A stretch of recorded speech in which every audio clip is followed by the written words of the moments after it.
పాకిస్తాన్లో పరిణామాలపై సైనికుల్లో అంతర్మదనం కొనసాగుతుంది. లాహోర్లో కాల్పులు, వందలాది మంది మృతి ఒక్కసారిగా సైనికులను కూడా కలిసివేస్తుంది. ఈ నేపథ్యంలోనే army chief of marshal Asim మునీర్పై ఓ సైనికుడు ఆగ్రహం వ్యక్తం చేస్తూ ఒక వీడియో రిలీజ్ చేశాడు. మొహం కనిపించకుండా వీడియో తీశాడు పాకిస్తాన్ సైనికుడు. దేశం అల్లకల్లోలంగా ఉంటే మునీర్ ఎక్కడ దాక్కున్నాడంటూ సైనికుడు ప్రశ్నిస్తున్నాడు. ఇంతవరకు ఎందుకు నోరు మెదపలేదని, ఎందుకు మాట్లాడలేదంటూ నిలదీస్తున్నాడు ఆ వీడియోలో. ఆర్మీ చీఫ్కు ప్రశ్నలు సంధించాడు పాకిస్తాన్ జవాన్. తమ సామాన్య ముస్లిం యువకులను తామే చంపుకోవడం ఏంటంటూ సైనికుడు ఆవేదన వ్యక్తం చేశాడు. దీనికి మీరు ఖచ్చితంగా సమాధానం చెప్పాల్సిందంటూ పాకిస్తాన్ జవాన్ పాకిస్తాన్ ఆర్మీ చీఫ్కు ప్రశ్నలు సంధించాడు. ఇక మన ప్రజలు మిమ్మల్ని క్షమించరంటూ పాక్ జవాన్ ఆవేదన వ్యక్తం చేశాడు ఆ వీడియో. ఇక కర్మ ఫలితం అనుభవించక తప్పదని, ఖచ్చితంగా తుది తీర్పు అంటే ఖయామత్ ఏదో ఒకరోజు దేవుడి దగ్గర అల్లా ముందు సమాధానం చెప్పుకోవాల్సిందేనంటూ ఆయన ఒక రకమైనటువంటి నిర్వేదంతో మాట్లాడాడు. వేదాంత ధోరణిలో ఆ వీడియోను రిలీజ్ చేశాడు పాకిస్తాన్ సైనికుడు. అల్లా కూడా నిన్ను క్షమించాడు, ఎప్పటికైనా శిక్ష తప్పదంటూ అర్థం వచ్చేలా ఆగ్రహం వ్యక్తం చేశాడు. మరోవైపు దేశంలో తాత్కాలికంగా టీఎల్పీ ఆందోళన విరమించింది. టీఎల్పీ చీఫ్ రిజ్వీ కూడా హతమయ్యాడు కాల్పుల్లో. వందలాది మందిని ఆర్మీ అలాగే పోలీసులు కాల్చి చంపారు. లాహోర్తో పాటు మురిద్కే పూర్తిగా రక్తసిక్తమైంది. పాకిస్తాన్ చరిత్రలో ఎన్నడూ లేని విధంగా హింసాత్మక ఘటనలు చోటు చేసుకున్నాయి. ఈ ఘటనలు మరింత హింసాత్మకంగా మారకూడదంటూ టీఎల్పీ నిర్ణయం తీసుకుంది. అందుకే తాత్కాలికంగా ఆందోళన విరమించింది. ఇస్లామాబాద్లోని అమెరికన్ ఎంబసీ ముట్టడికి చలో ఇస్లామాబాద్ పిలుపునిచ్చినటువంటి టీఎల్పీ నేతలను లక్ష్యంగా చేసుకొని పాకిస్తాన్ ఆర్మీ చేసిన కాల్పుల్లో ఇవాళ 200 మందికి పైగా మృతి చెందినట్టుగా తెలుస్తుంది. ఇంకా అక్కడ పూర్తిగా సోషల్ మీడియాను అలాగే ఇంటర్నెట్ను బ్యాన్ చేశారు. మొబైల్ నెట్వర్క్ను కూడా బ్యాన్ చేసిన నేపథ్యంలో పూర్తి స్థాయి సమాచారం అందట్లేదు. కానీ లాహోర్ అంతా కూడా రక్తసిక్తమైన పరిస్థితి. ఈ నేపథ్యంలోనే ఓ సైనికుడు తన ఆవేదనను పంచుకున్నాడు. తమ సైన్యమే తమ దేశంలో పౌరులపై దమనకాండ కొనసాగించడం ఏంటంటూ ఆ సైనికుడు ఆవేదన వ్యక్తం చేశాడు. చివరికి అల్లా దగ్గర ఎవరైనా సమాధానం చెప్పుకోవాల్సిందేనంటూ ఆ సైనికుడు ఆ వీడియోలో వివరించాడు. ఒకసారి ఆ సైనికుడు ఏం మాట్లాడారు ఆ వీడియో, ఫేస్ కనిపించకుండా సైనికుడు చెప్పిన ఆ వీడియో ఒకసారి చూద్దాం.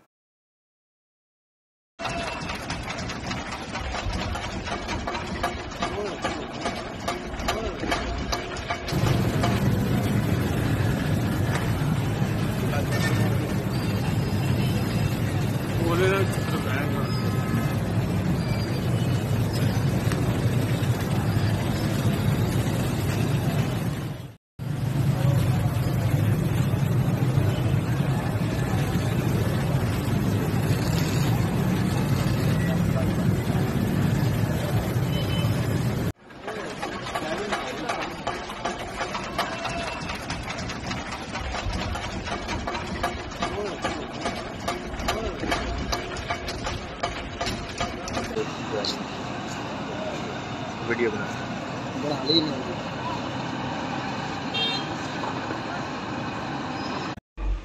मोहतरम आर्मी चीफ साहब, मुल्क की मौजूदा सूरत हाल से आप बेखबर नहीं हैं। अपने ही मुसलमान शहरियों का, अपने ही पाकिस्तानी शहरियों का खून बहाया जा रहा है। अपनी ही फोर्सेस को जो मुल्क में अमन कायम करने के लिए बनाई गई, अपनी फोर्सेस को अपनी आवाम के सामने लाकर खड़ा कर दिया गया है।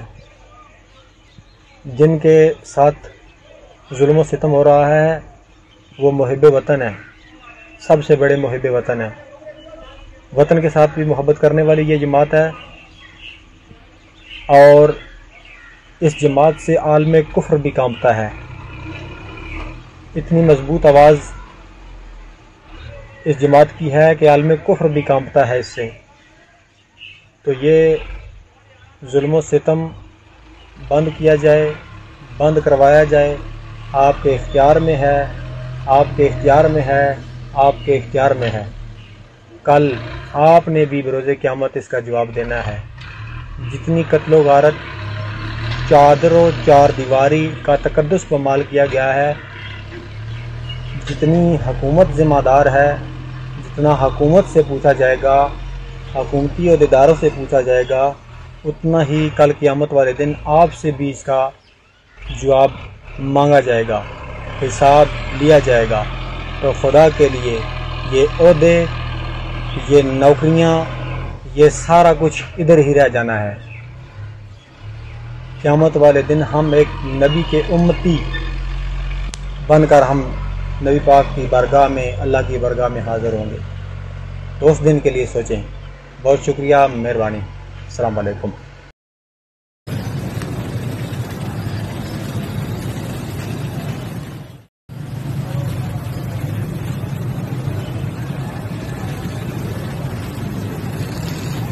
పాకిస్తాన్ ఆర్మీ సైనికుడు వీడియో విడుదల చేసిన సందర్భంగా ఆ మొహం కనిపించకుండా మాట్లాడిన తీరు చూశారు కదా.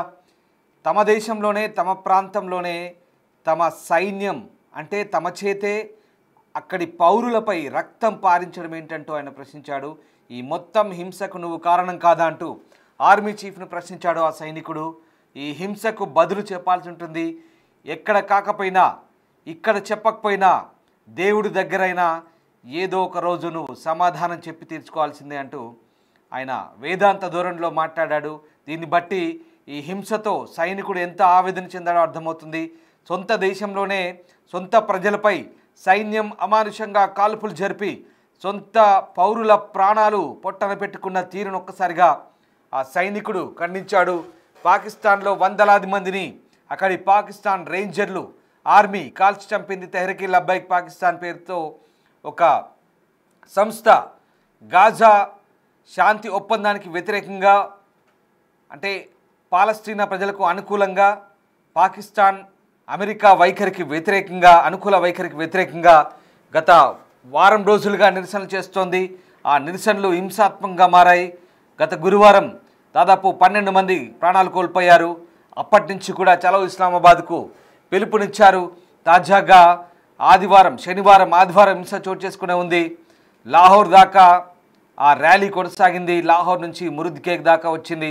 మురుద్కేలో ఇవాళ ఉదయం ప్రార్థనలు జరిపి బయలుదేరుతున్న సమయంలో అమెరికన్ ఎంబసీ, ఇస్లామాబాద్లో ఉన్న అమెరికన్ ఎంబసీ ముట్టడికి చలో ఇస్లామాబాద్కు పిలుపునిచ్చిన టీఎల్పీ కార్యకర్తలు, కార్మికులపై పెద్ద ఎత్తున పాకిస్తాన్ ఆర్మీ, పాకిస్తాన్ రేంజర్లు, స్థానిక పోలీసులు చుట్టుముట్టి కాల్పులు జరపడంతో వందలాది మంది ప్రాణాలు కోల్పోయారు. ఒకటి కాదు, ఇద్దరు కాదు, 200 మందికి పైగా గత గురువారం నుంచి ఇప్పటి వరకు 280 మందికి పైగా చంపివేయబడ్డారు.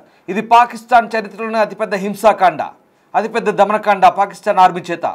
ఇంత జరుగుతుంటే తమ చేత తమ పౌరుల్ని కాల్పిస్తారంటూ ఆ సైనికుడి ఆవేదన అది. దీనికి పాకిస్తాన్ ఆర్మీ చీఫ్ అసీం మునీర్ ఎప్పుడో ఒకప్పుడు ఎక్కడో చోట సమాధానం చెప్పుకోవాల్సింది. ఆఖరికి దేవుని దగ్గరైనా నువ్వు సమాధానం చెప్పుకోవాల్సిందే, నీ కర్మకు ఫలితం అనుభవించాల్సిందే అంటూ ఆయన ఆ ప్రసంగాన్ని ముగించాడు. కొద్ది నిమిషాల వీడియో, మొహం కనిపించకుండా ఆ పాకిస్తాన్ సైనికుడు ఆవేదన వ్యక్తం చేస్తూ విడుదల చేసిన వీడియో అది. నిజంగా పాకిస్తాన్ అల్లకల్లోలంగా మారుతోంది. పాకిస్తాన్లో హింసాకాండ రాత్రికి రాత్రి పాకిస్తాన్ అంతర్గత మంత్రి, పాకిస్తాన్ ప్రధాని కూర్చొని ఈ హింసాకాండను రచించారు. దేశంలోని అతిపెద్ద దమనకాండ.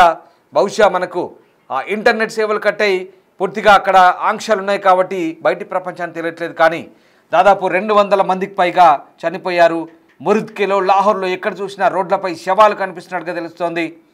పూర్తిగా ఆందోళనకారులు దమనకాండ కొనసాగించారు, నిప్పు పెట్టారు, ఎక్కడి దొరికిన వస్తువులు అక్కడ దగ్ధం చేశారు. ఎక్కడ చూసినా మంటలు, అల్లర్లు, కాల్పులు, శవాలు. పాకిస్తాన్ అంతా అల్లకల్లోలంగా మారింది. ఇటు పాకిస్తాన్ పంజాబ్ ప్రావిన్స్లో అల్లర్లు, మధ్య పాకిస్తాన్లో అల్లర్లు, సెంట్రల్ పాకిస్తాన్లో అల్లర్లు, మరోవైపు పాకిస్తాన్ ఆఫ్ఘనిస్తాన్తో గొడవలు, బలూచిస్తాన్ పాకిస్తాన్తో నైరుతి వైపు గొడవలు, వాయువ్యం వైపు ఆఫ్ఘనిస్తాన్తో గొడవలు, తూర్పు వైపు భారత్తో గొడవ. మధ్యలో పాకిస్తాన్ నడి మధ్యలో అంతర్గత కుమ్మలాట్లు. ఇది పాకిస్తాన్ పరిస్థితి. దీనికి తోడు ఆర్థిక పరిస్థితులు, రాజకీయ అనిశ్చితి. ఒక ఆర్మీ చీఫ్, ఒక ప్రధాని ఇద్దరు కలిసి కుట్రలు పడిన దేశాన్నంతా కూడా ఆగమాగం చేస్తున్నారు. ఆ దేశాన్ని అమ్మకానికి పెడుతున్నారు అమెరికాకి. దీంతో అక్కడి పౌరులంతా కూడా ఆగ్రహం వ్యక్తం చేస్తున్నారు. రాబోయే రోజుల్లో జనాలు తిరగబడే రోజులు ఎక్కువ దూరంలో లేవని ఈ పర్యవసానాలు, ఈ పరిణామాలన్నీ కూడా మనకు అర్థమవుతున్నాయి. తర్వాత జరిగే పర్యవసానాలు ఎలా ఉంటాయో చెప్పలేం. ఓ బంగ్లాదేశ్ ఓ నేపాల్ మాదిరిగా కూడా పాకిస్తాన్లో పరిణామాలు చోటు చేసుకునే అవకాశం లేకపోలేదు. పాకిస్తాన్ సైనికుడి ఆవేదన మరొకసారి చూద్దాం.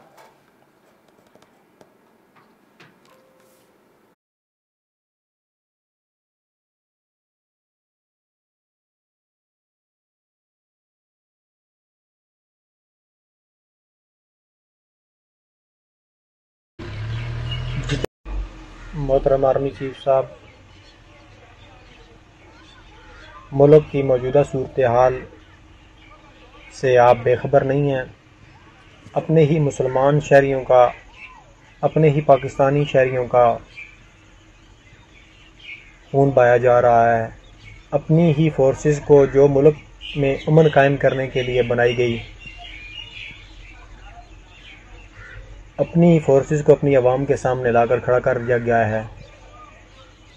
जिनके साथ जुल्म सितम हो रहा है वो मुहिब वतन है, सबसे बड़े मुहिब वतन है। वतन के साथ भी मोहब्बत करने वाली ये जमात है और इस जमात से आलम कुफ्र भी कांपता है। इतनी मजबूत आवाज़ इस जमात की है कि आलम कुफ्र भी कांपता है इससे। तो ये जुल्म सितम बंद किया जाए, बंद करवाया जाए। आपके इख्तियार में है, आपके इख्तियार में है, आपके इख्तियार में है। कल आपने भी बरोज़े क़यामत इसका जवाब देना है।